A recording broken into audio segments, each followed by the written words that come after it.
नमस्कार, आप देख रहे हैं हमारी खास पेशकश माननीय मंत्री जी। और आज हमारे साथ बेहद खास मेहमान हैं ग्रामीण विकास विभाग और सूचना एवं जनसंपर्क विभाग।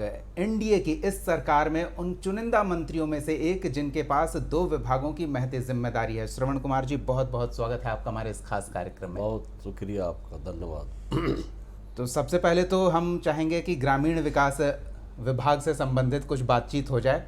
आपने पदभार ग्रहण किया है, समीक्षा हो गई है, तो आप विभाग को समझ रहे हैं। क्या स्थिति है फिलहाल विभाग की और आगे क्या कार्य योजना है आपकी, इसके बारे में जानकारी चाहिए। विभाग की स्थिति बहुत बेहतर है, अच्छा है जी। और विभाग में खास करके गांव और गांव के गरीबों से जुड़े हुए योजनाओं का कार्यान्वयन किया जाता है। और जितने भी कार्य हमारे पास हैं ग्रामीण क्षेत्र के लोगों के सुविधा के लिए, उनकी तरक्की के लिए, उनके विकास के लिए, जी।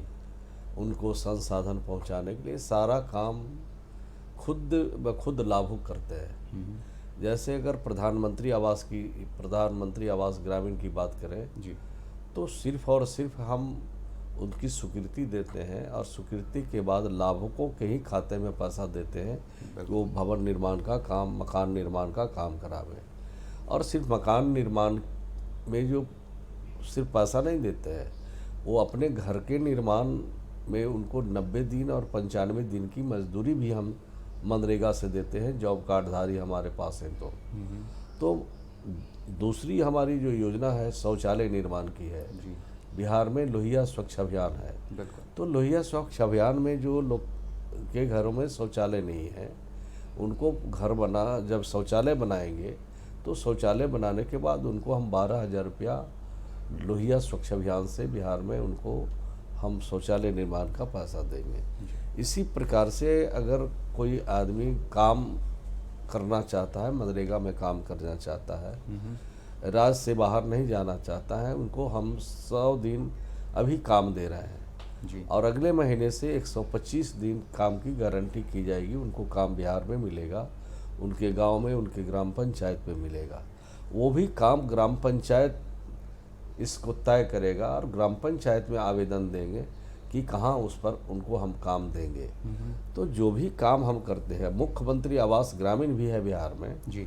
जो प्रधानमंत्री आवास की सूची में छूटे हुए लोग हैं उनको मुख्यमंत्री आवास ग्रामीण में जोड़ते हैं। तो उनको भी इसी तरह का लाभ हम देते हैं जिस तरह के प्रधानमंत्री आवास योजना में है। और उनका भी चयन नीचे स्तर पर ग्राम पंचायत के मुखिया के द्वारा किया जाता है। इसमें विशेष तौर की एक और प्रोविज़न की गई है कि जो विधवा हैं, विकलांग हैं, जो लाचार हैं, परेशान हैं और उनके पास जीने और खाने पीने की कोई जरिया नहीं है, उनको इसमें प्रायोरिटी मुख्यमंत्री आवास योजना में हम लोग देते हैं।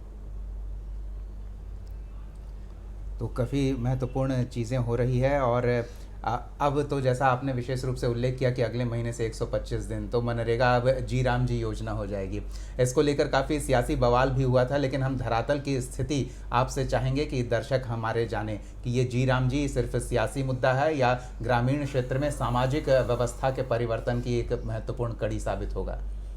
देखिए, कोई भी राज्य में योजना चलती है तो विपक्ष हमेशा उसके नेगेटिव पार्ट को ढूंढने की कोशिश करते हैं और नेगेटिव पार्ट रहता भी नहीं है, तब भी कुछ नेगेटिव बना करके समाज में इसको फैलाने का काम करते हैं।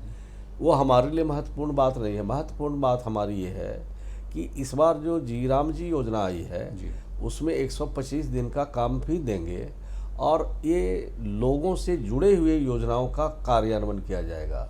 आपदा से संबंधित योजनाओं का, खेती से जुड़े हुए चीज़ों का हम इसमें विशेष तौर पर देंगे। और स्थानीय जो हमारे जनप्रतिनिधि हैं, मुखिया हैं, वार्ड मेंबर हैं, पंचायत समिति सदस्य हैं, उनको विशेष तौर पर उनकी भूमिका इसमें अहम होगी और स्थानीय समस्या को लेकर के ये योजना तैयार ये करेंगे।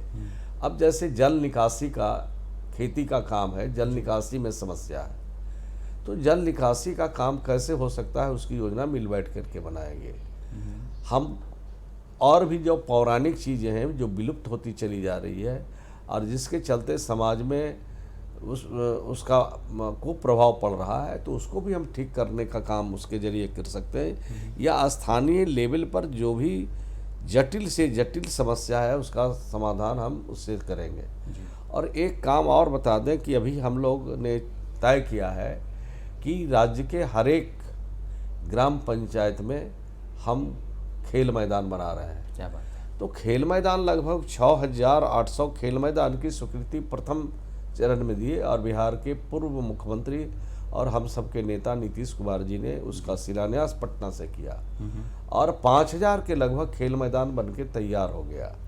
अभी भी जिन पंचायतों में खेल मैदान नहीं बने हैं या फिर और पंचायत के अगल बगल भी अगर ज़मीन सरकारी उपलब्ध है, विद्यालय के भवन भूमि उपलब्ध है, तो उसमें भी खेल मैदान बना करके बच्चों को एक्टिविटी से जोड़ना हमारा प्रथम काम है। इस काम को हम बहुत तेज़ी से आगे बढ़ा रहे हैं। अब सब हर पंचायत में एक सप्ताह गृह भी बनाने हम जा रहे हैं। वो भी जो जीव राम जी योजना है उसी से पैसा उसमें जाएगा। तो अनेक महत्वपूर्ण काम जो गांव के लोगों के लिए ज़रूरी है, जो स्थानीय स्तर पर ज़रूरी है, आपदा से जिन चीज़ों का बचाव हो सकता है, तो उन सारी चीज़ों को ध्यान में रख करके खेती कैसे उत्तम हो, किसान को कैसे ज़्यादा से ज़्यादा सुविधा मिले और इसके साथ साथ ग्रामीण गरीबों को कैसे लाभ मिले, इसकी पूरी योजना अब बनाने का ये अधिकार जी राम जी योजना में शामिल किया गया है। तो हम ये मानकर चले कि मुख्यमंत्री नीतीश कुमार की महत्वाकांक्षी पहल थी जल जीवन हरियाली मिशन, तो उसे और इस जी राम जी के माध्यम से गति मिलेगी। देखिए, ये बहुत महत्वपूर्ण योजना है जी। जब पूरी दुनिया परेशान था जलवायु परिवर्तन से जी। उस समय बिहार की सरकार और बिहार के लोकप्रिय मुख्यमंत्री श्री नीतीश कुमार ने एक फैसला लिया कि बिहार में जो जलवायु परिवर्तन हो रहा है उसको हम रोकेंगे। और इसके लिए एक बड़ी संख्या में जो हमारे विपक्ष के नेता थे, दोनों सदनों के माननीय सदस्य थे, सब लोग के साथ एक बार बहुत बैठे और बैठ कर के निर्णय लिया गया कि बिहार में जलवायु परिवर्तन को रोकना है और रोक करके जो जलवायु परिवर्तन से नुकसान हो रहे हैं उसका रास्ता निकालना है। जी। तो उसमें तो जल जीवन हरियाली योजना चलाने का फैसला बिहार की सरकार ने लिया, मुख्यमंत्री जी ने लिया और सभी दल के लोगों ने भी इसमें समर्थन किया। और इसके लिए एक बड़ी मानव श्रृंखला बनी प्रचार प्रसार के लिए। लगभग 5 करोड़ लोग बिहार की सड़कों पर आ गए और 18,000 किलोमीटर लंबी मानव श्रृंखला बनी। ये देश नहीं पूरे दुनिया में इस तरह का पहला कदम बिहार की सरकार और उस समय के तत्कालीन मुख्यमंत्री श्री नीतीश कुमार ने उठाया। और उसका ये प्रभाव हुआ कि हम लोगों ने जब इस अभियान को शुरू किया तो बच्चे भी, जवान, सब लोग मानव श्रृंखला में शामिल हुए। और जल डैश जीवन डैश हरियाली योजना जब बिहार में चली तो उसमें हम लोगों ने तकरीबन अभी 20 करोड़ पौधे लगा चुके हैं और अभी भी पौधा लगाने का सिलसिला जारी है। और भी इसको प्रायोरिटी पर इस पर हम लोग लेंगे और प्रायोरिटी पर जल जीवन हरियाली अभियान को चला रहे हैं। और सिर्फ पौधे हम लोगों ने नहीं लगाया, ये हम लोगों ने रेन वाटर हार्वेस्टिंग का भी हम लोगों ने काम किया। माने छत वर्षा जल को भी संरक्षित करने का काम, संचय करने का काम किया। और उसके साथ साथ जितने आहार थे, पैन थे, पोखर थे, सब के गाद को सफाई करने का काम और छोटी छोटी जो नदियां थी उनके भी गाद को सफाई करने का काम किया। यानी जब ये योजना शुरू किया तो 8,400 करोड़ की हमारी योजना शुरुआती दौर में बनी और 3 फेज इस योजना का विस्तार किया गया और अभी भी उस दिशा में काम चल रहा है। अब जितने हमारे पौराणिक कुएं थे उसको भी जीर्णोद्धार हमने किया, आहार को, पैन को, पोखर को, तालाब को, और नए तालाब का भी हम लोगों ने निर्माण कराया, खेत पोखर का भी हम लोगों ने निर्माण किया। और जिस तरह से परंपरागत तरीके से हमारे गांव में खेती होती थी, धान की खेती हो जाती थी कि पोखर से, पैन से, ददी से पानी आता था और सीधे उसके खेतों में चला जाता था। न बिजली की आवश्यकता होती थी, न उसमें डीजल लगाए जाते थे। तो ये काम करने के लिए बिहार की सरकार ने उस समय कदम उठाया और वो आज भी योजना जारी है और उस पर हमारा काम चल रहा है। यानी जलवायु परिवर्तन को रोकने के लिए बिहार ने जो कदम उठाया उसका अनुकरण दूसरा राज्य किया है। और हमारे सम्राट चौधरी जी के नेतृत्व में भी ये जल जीवन हरियाली अभियान को और तेज गति से चलाने के लिए और भी कदम नए नए उठाए जा रहे हैं। बिल्कुल, ये योजना कितनी सफल है ये इसी बात से पता चलता है कि बिहार के वन आच्छादित क्षेत्र जो ग्रीनरी एरिया है उसमें सुधार हुआ है, भूगर्भ जल के स्तर में भी सुधार हुआ है। तो बिहार सकारात्मक परिवर्तन की ओर अग्रसर है।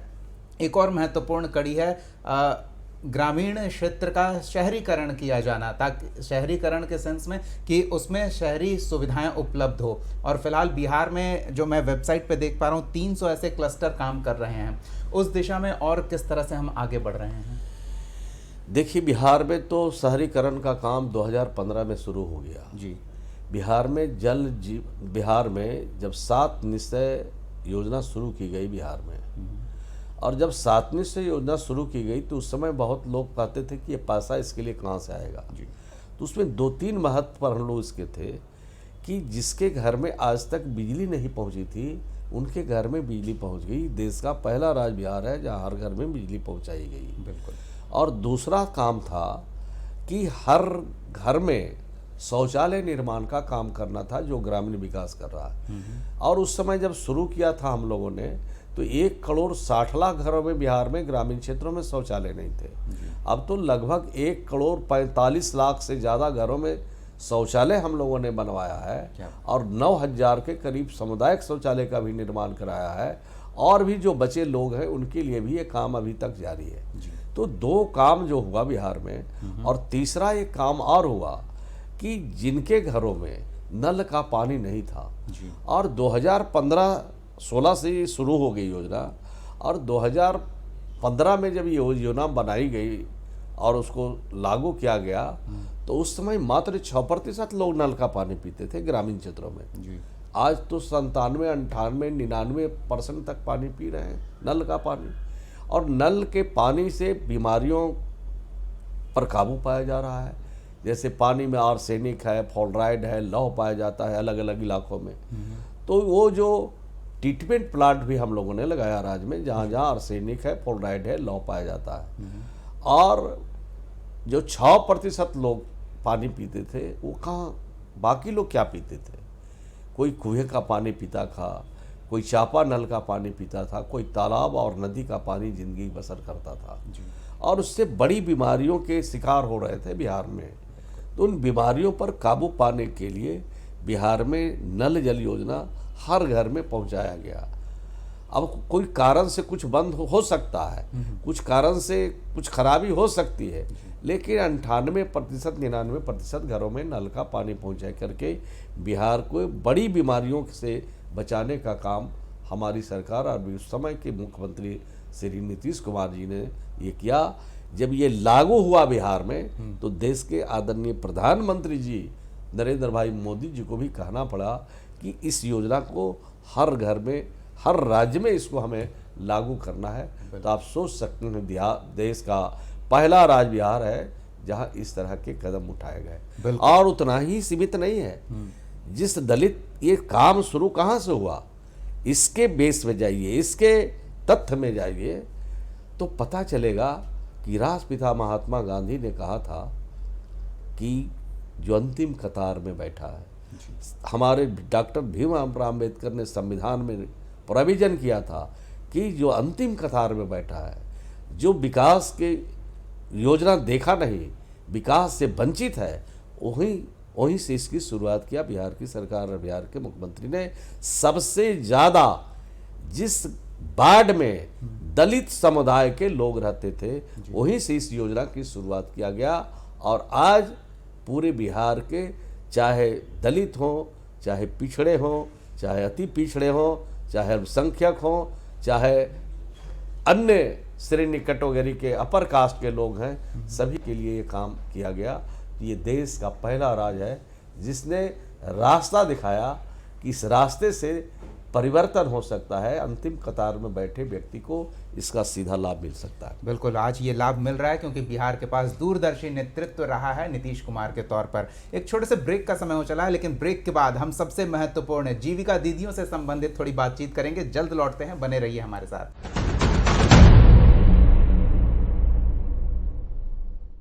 ब्रेक के बाद स्वागत है आपका हमारे खास पेशकश माननीय मंत्री जी में। आज बहुत ही खास मेहमान श्रवण कुमार जी हैं। श्रवण कुमार जी, ब्रेक से पहले हमने अपने दर्शकों को वादा किया था कि जीविका दीदी एक बहुत ही महत्वाकांक्षी बिहार सरकार की योजना जो सामाजिक परिवर्तन के लिए उत्प्रेरक के तौर पर देखा जा रहा है, सियासी भी इसके साथ बहुत बातें जुड़ी है, तो हम थोड़ा उस पर भी आपके बारे में जानकारी चाहेंगे आपसे। देखिए, ये जो बिहार में स्वयं सहायता समूह है, जीविका दीदी जिसको कहते हैं जी, ये 2006 में श्री नीतीश कुमार जी ने बिहार में शुरुआत कराया था जी, उस समय कुछ जिलों में थे, कुछ राज्य के प्रखंडों में थे। आज तो ह्यूज हो गया, बहुत बड़ा हो गया।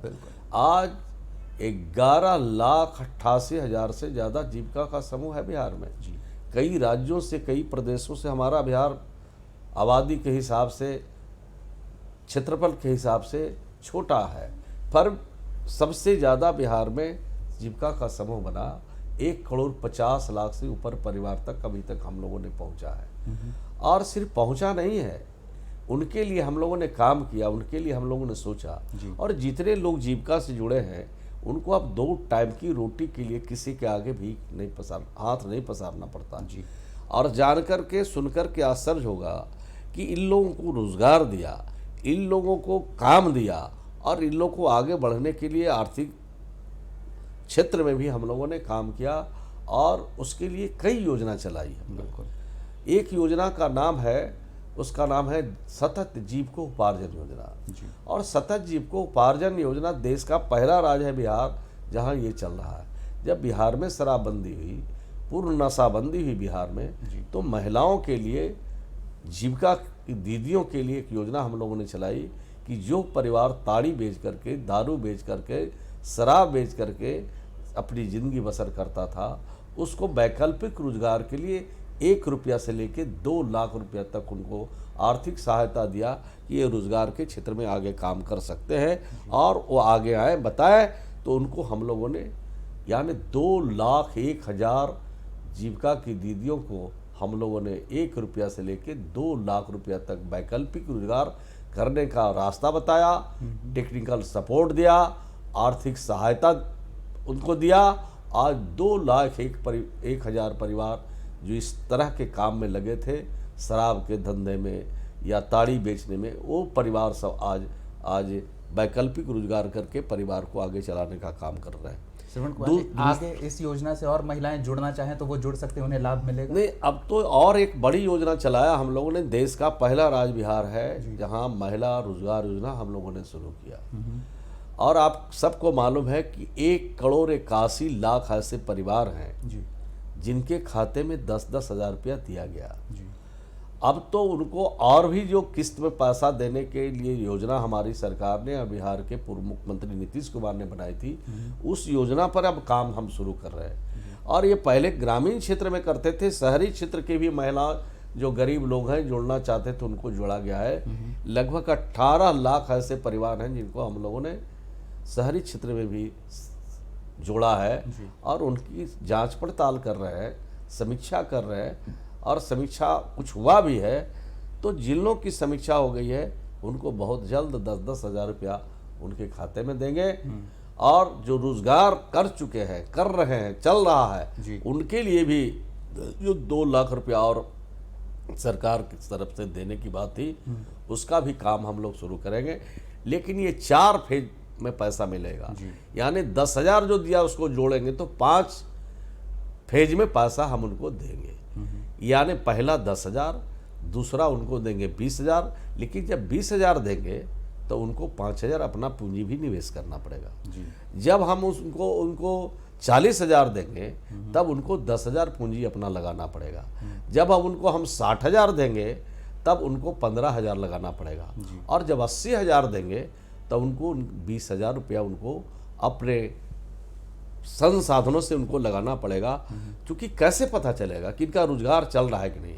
जब वो अपना रोजगार कर रहे हैं, आमदनी उनकी हो रही है, तो उस आमदनी को इसमें लगाते जाएंगे तो उनका रोजगार तेजी से आगे बढ़ता जाएगा।